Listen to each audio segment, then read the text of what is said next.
ஐயப்பன் தன்னோட பக்தர்களை ஏன் கருப்பாடை அணிய சொன்னார்னு உங்களுக்கு தெரியுமா? ஒருமுறை சனி பகவான் ஐயப்ப பக்தர் ஒருவரை 7:30 சனி பிடிப்பதற்காக சென்றார்.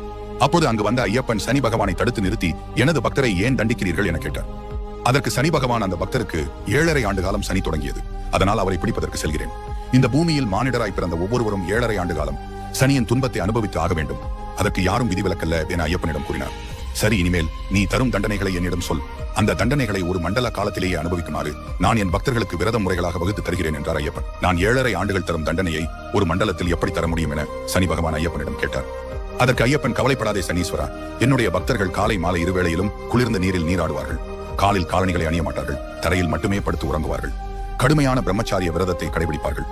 எந்த ஒரு சுகம் மற்றும் துக்கத்தில் ஈடுபடாமல் அனைவராலும் சுவாமி என அழைக்கப்படுவார்கள். மேலும் உனக்கு பிடித்த கருப்பு ஆடை மட்டுமே அணிவார்கள். இப்படி சனி பகவானின் பார்வையில் இருந்து தன் பக்தர்களை காக்கவே ஐயப்பன் அனைவரையும் கருப்பாடை உடுத்த கூறினார். உங்களுக்கு ஐயப்பன் பிடிக்கும்னா வீடியோ லைக் பண்ணுங்க.